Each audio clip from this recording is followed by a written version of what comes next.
I'm Makini Smith. After going through a divorce, my sister passing away, experiencing narcissistic abuse, and some significant health scares, I realized through sharing my story that I wasn't alone in my suffering. Suffering, subjective distress generated by the experience of being out of balance. In a deep dive to holistically heal mind, body, and soul is where I discovered peace, clarity, and connection. It is impossible to be truly wise without some real-life hardship, and we cannot develop post-traumatic wisdom without making it through, and most importantly, through it together. Social connection builds resilience, and resilience helps create post-traumatic wisdom, and that wisdom leads to hope. Hope for you and others witnessing and participating in your healing, and hope for your community. A healthy community is a healing community, and a healing community is full of hope because it has seen its own people weather, survive, and thrive.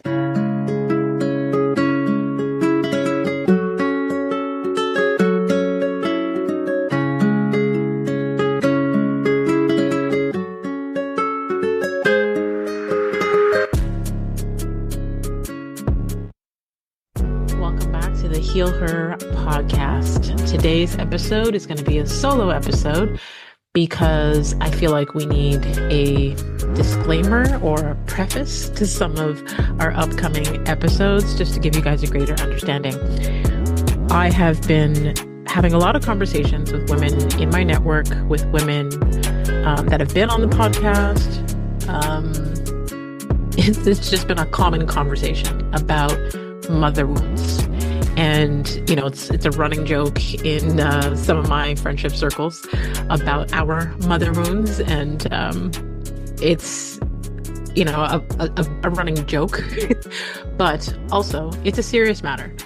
And I feel like because it's become such a common conversation around the women that I know, and I'm seeing it a lot online.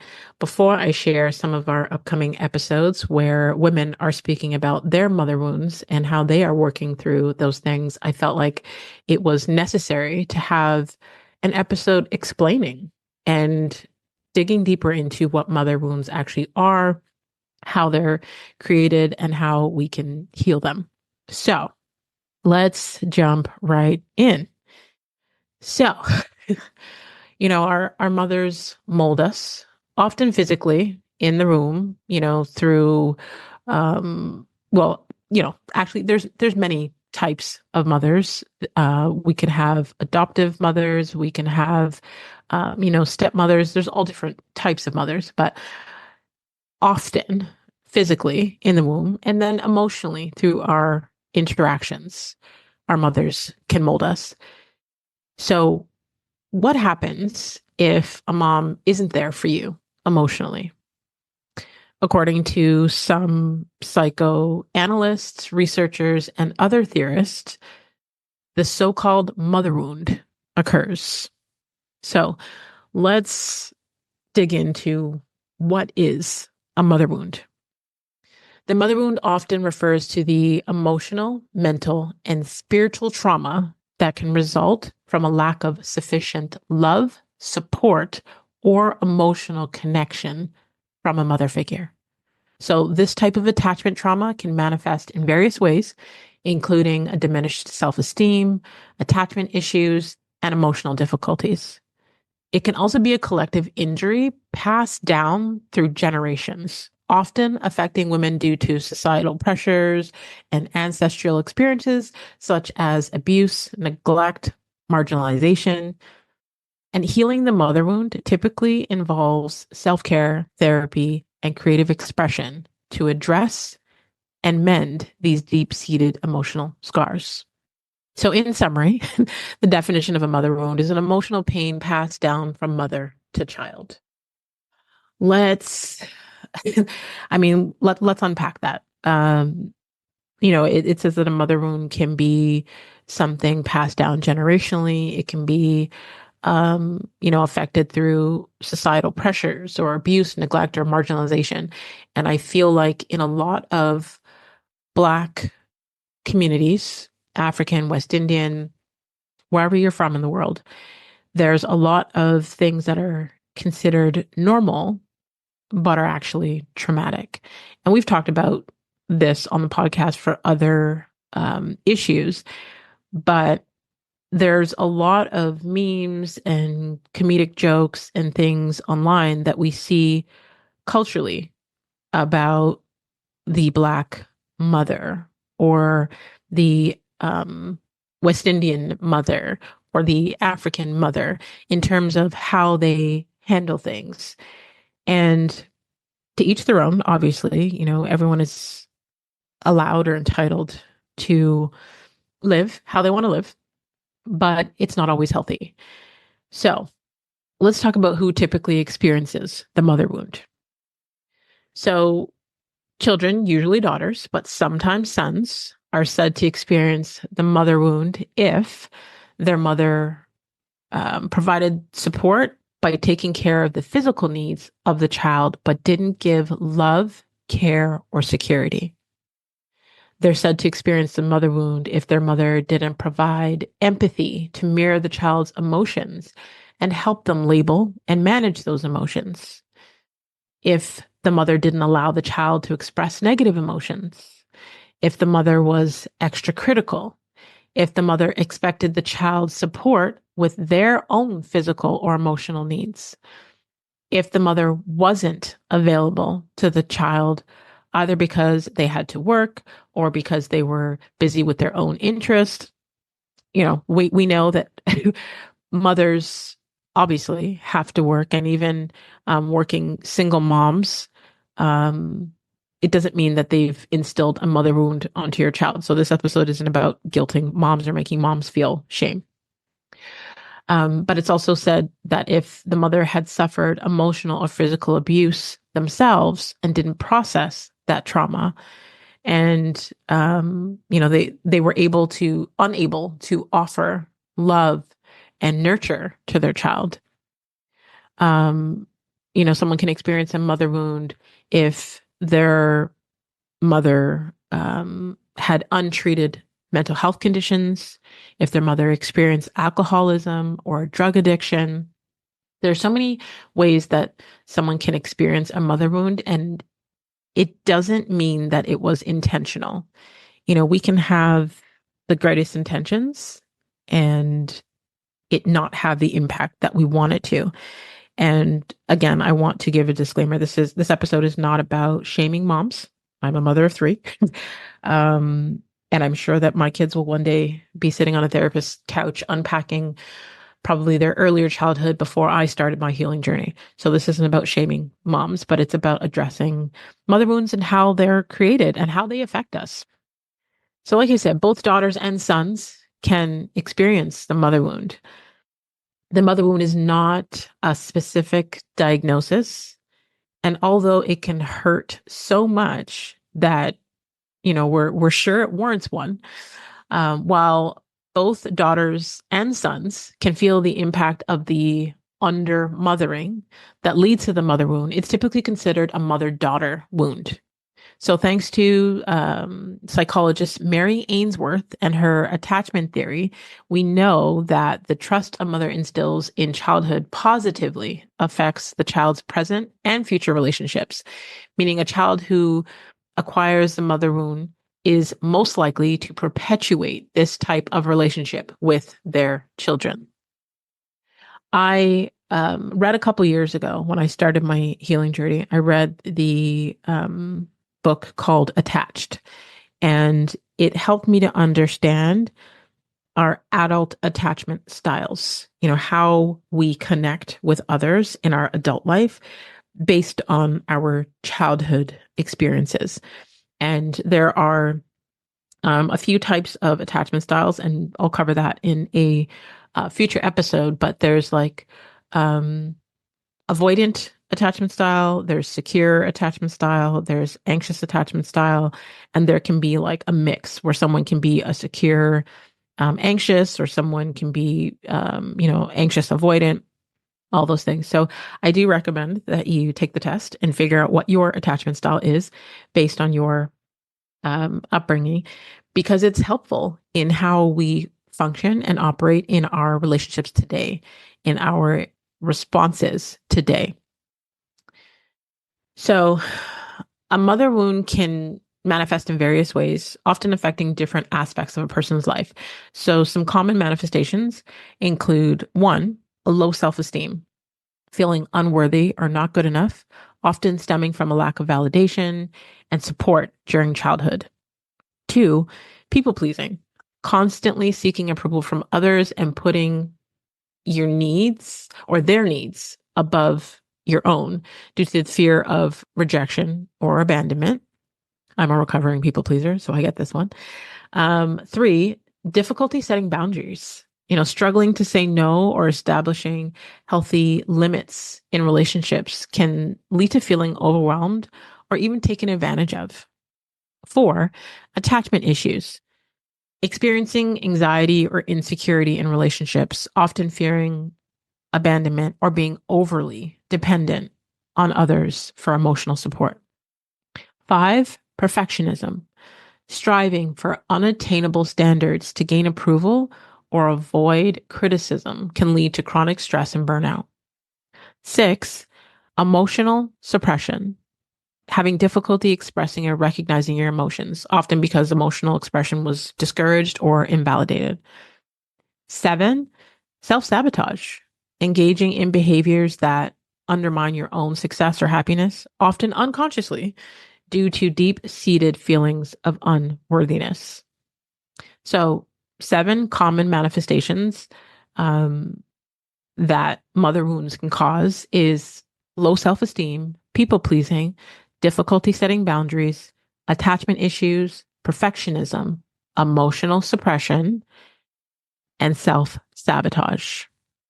So these manifestations can vary in intensity and may be influenced by other factors, such as your personal experience or additional traumas. But healing often involves recognizing these patterns, seeking therapy, and practicing self-compassion and self-care.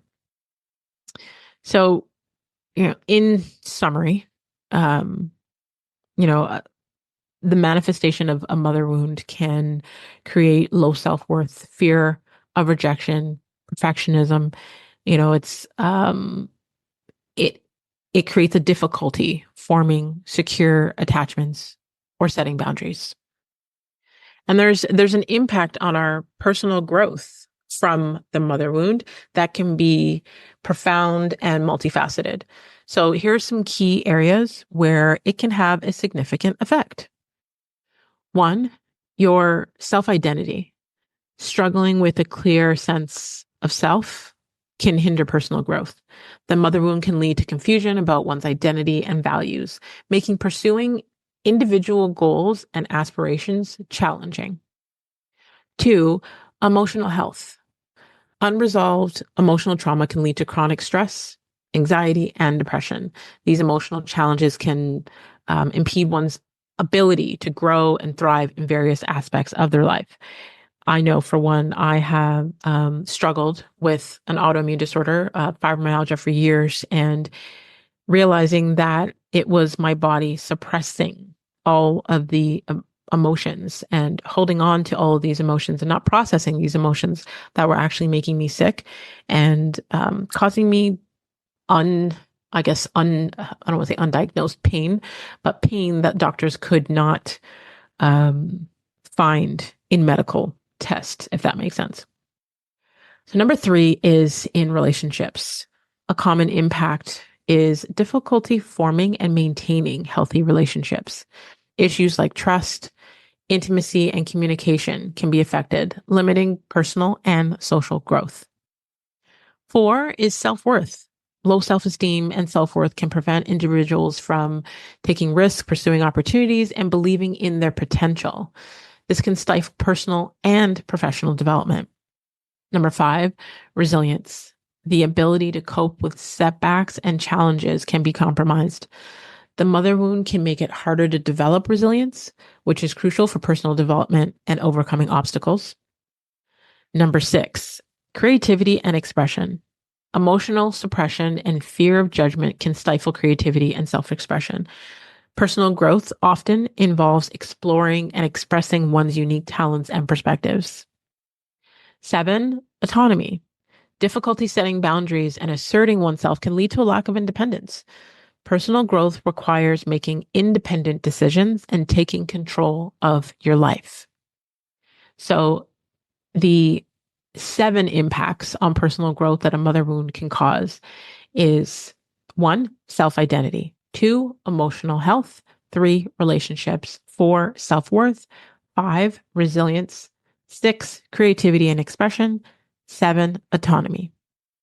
So healing the mother wound involves recognizing these impacts and working through them, often with the help of a therapist, like I said, self-reflection, and supportive relationships.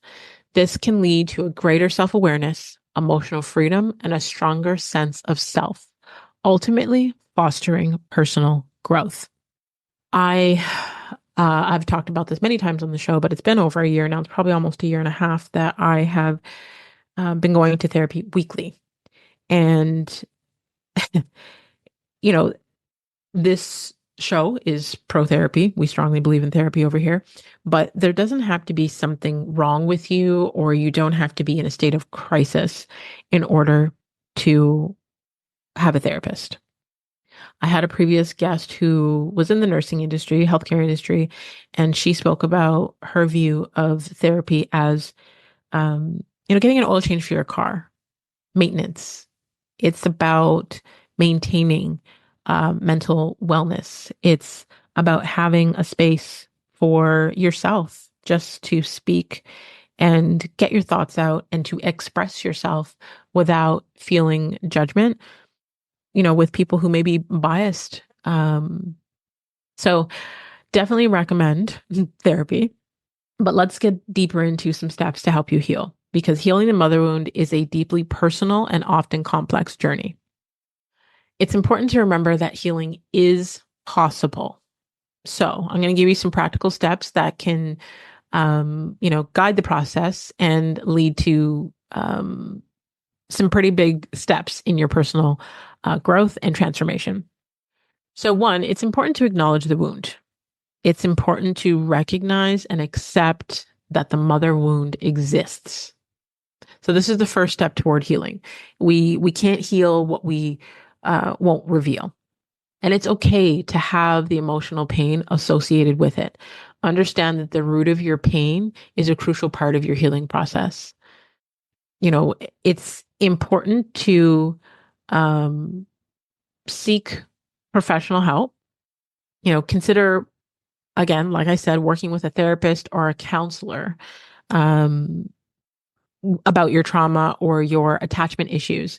Professional guidance can provide valuable insights and coping strategies. I found when I first started therapy, I wasn't sure what to expect. And every day I left the therapy session with a new tool for my toolbox, with a new coping mechanism to help me get through, life's challenges. Number 3 is to practice self-compassion. Be kind to yourself. Understand that healing is a process and that it's okay to have setbacks. Self-compassion helps build a positive relationship with yourself. I think we are so quick to give other people grace, but not ourselves. So have some self-compassion. Number 4 is to set boundaries. Learn to establish and maintain healthy boundaries in your relationships. This can help protect your emotional well-being and foster a sense of autonomy. And when I say set boundaries, I am not playing. I felt like my entire life I was great at setting boundaries, but I realized I was great at setting boundaries with the outside world and not with my family.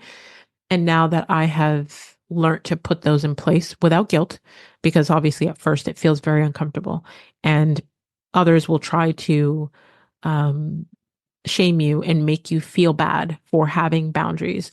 But anyone who is pushing against your boundaries is probably the reason why you need them. So number 5 is express your emotions.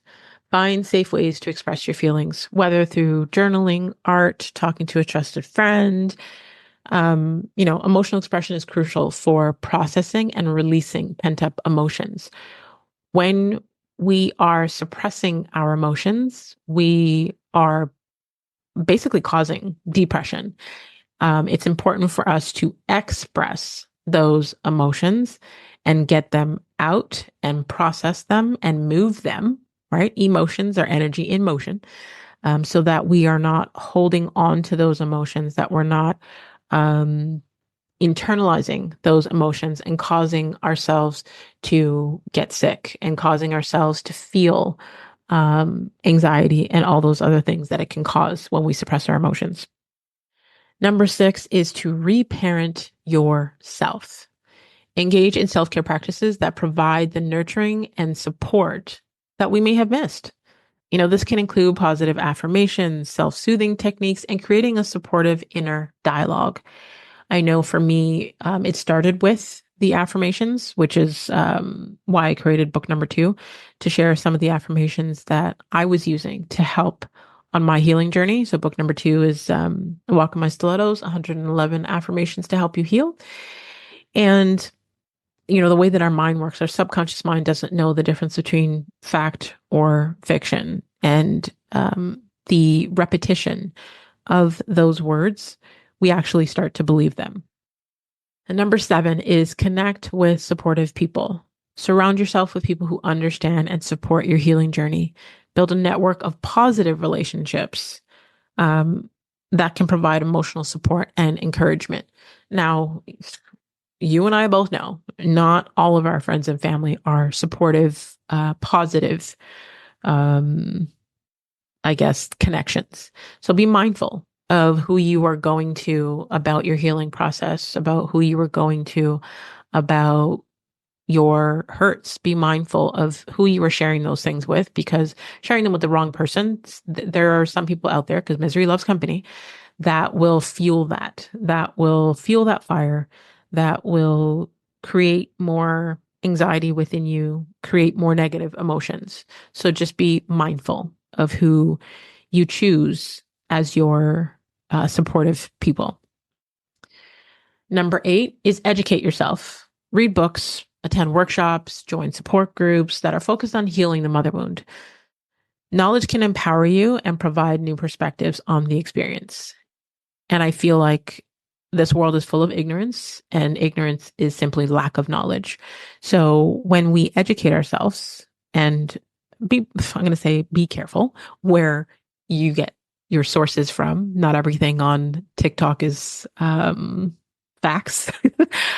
But do your own research. Educate yourself on the mother wound, on healing those things. I've read quite a few books, and if you're interested in some of the books that I have read, I'm very big on personal development books, on neuroscience, on books that are about personal growth and self-help.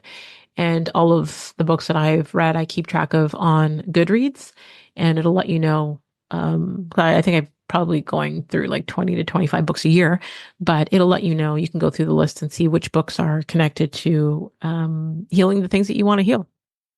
Number 9, forgive if you're ready. Forgiveness can be a powerful step, and it's important to approach it when you feel ready. This doesn't mean condoning harmful behavior, but rather releasing its hold on you. Forgiveness isn't necessarily about or for the other person. It's for yourself.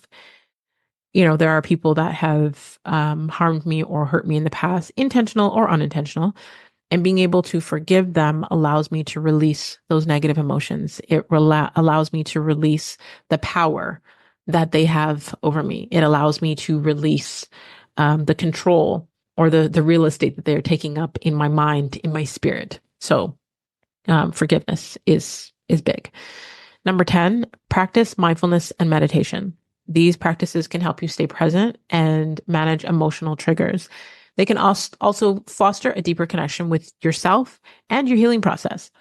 I know when I started practicing mindfulness techniques, I was like, okay, this isn't working. This is pointless. But I want you to think about this. You have been conditioned to be the way that you are for the 40, 50, 60 years that you've been alive. It's not going to take a couple of minutes or a couple of tries of something to undo what's been done. So things like, meditation, and mindfulness. The reason why it's called a practice is because it's something that you have to practice. There's no perfect way to do it. There's no perfect way that it should be done. It is a practice. You are learning. You are learning to be mindful. You are learning to be present. You are learning to be still. You are learning to focus. You are learning to listen to the spirit. Number 11, celebrate progress. Acknowledge and celebrate your progress, no matter how small. I've been talking about this on social lately, like celebrating your small wins. Recognize your growth. This can motivate you to continue on your healing journey. Look at how far you've come. I often say to myself, well, the old Makini would have when it comes to how I respond to something. And that's how I see my growth, because the old Makini might not have been so nice. The old Makini might have used some more colorful words. The old Makini might have been a little petty, but I could celebrate my progress because this version of me, the today's version of Makini, I either don't respond because I'm not giving them any power. I can respond politely. I can respond with, okay, or something more positive than how I would have responded in the past. So I definitely celebrate my progress. Healing the mother wound is a unique process for every single one of us. And moving at our own pace is important. Like I said, there's no quick way to go through this. And I know that we live in a microwave generation where everyone wants instant results. You go to the gym 2 times and you expect to see, some definition. That's not how life works. So I want you to think about these steps and what speaks to you and start there. So basically, in terms of, steps to healing, 1, acknowledge the wound. 2, seek professional help. 3, practice self-compassion. 4, set boundaries. 5, express your emotions. 6, reparent yourself. 7, connect with supportive people. 8, educate yourself. 9, forgive if you're ready. 10, practice mindfulness and meditation. And 11, celebrate your progress. It's about breaking the cycle for future generations. It would be convenient and easy if we could blame all of our faults on, the failures of our mothers, but it wouldn't be truthful. And that's because we have the gift of choice. We have the freedom of choice. We have the ability to decide. We can stay where we are with the pent up emotions and anger and resentment and all of those negative feelings and allow it to control our bodies, allow it to make us sick, allow it to control our results and our interactions in all of our other relationships. Or we can choose to work on our healing. We can choose a higher vibration. We can choose to be our best selves and improve all of the relationships around us. We can choose to take the steps to heal our own mother wound and to make sure that we don't pass it down to our children, to make sure that we don't pass this hurt onto our children. It's a challenging journey, but it is the beginning of a new chapter. It's the beginning of healing generational wounds. It's the beginning of healing generational traumas. It's the beginning of healing and breaking generational chains. There are, some books that I would recommend on healing the mother wound. And like I said, I do keep a public list of the books that I've read on Goodreads. But when I was doing my research on the mother wound, there was 3 that were recommended. So there's a book called Discovering the Inner Mother, A Guide to Healing the Mother Wound and Claiming Your Personal Power by Bethany Webster. This book explores the concept of mother wounds and offers practical tools for healing and reclaiming your personal power. Number 2 is Transforming the Mother Wound, Sacred Practices for Healing Your Inner Wise Woman Through Ritual and Grounded Spirituality by Monica Carlis. This book provides sacred practical rituals and journaling prompts to help heal the mother wound through a grounded spiritual approach. And number 3 is Mending the Mother Wound. This book, featured on Psychology Today, offers insights and strategies for addressing and healing the mother wound. These books can provide valuable insights and practical steps to support your healing journey. Um, I want to challenge you.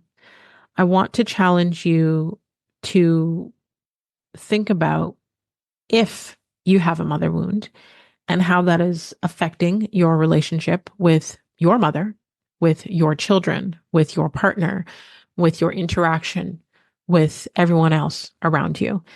And part of, like I said at the beginning, part of it is acknowledging it, and it's okay because it is hurtful. There's many of us that are realizing now in our adult years, the mother wounds that we carry and how that's affecting us. And I want better for you. I want you to be able to heal those things. HEAL, honor, elevate, and love. I want to thank you for taking the time to join us today. I truly, truly appreciate you being here. You could be anywhere in the world. You could be doing anything in the world. You could be listening to anyone else in the world, but you are here. And thanks to you, the show ranks globally in the top 1.5% of most popular podcasts out there. And there's over 3 million. So I'm so, so grateful. If you are enjoying the podcast, please go over to Apple Podcasts, rate the show, and leave us a review. If you're listening on Spotify, you can leave us a rating there and let us know what your aha moments are. Let us know the gems that you have taken from this week's episode or any other episode. Feel free to screenshot this episode and tag me on Instagram and, let me know your aha moments. You can tag me at The Real Makini Smith. A healthy community is a healing community, and a healing community is full of hope because it has seen its own people weather, survive, and thrive. So let's continue to heal her.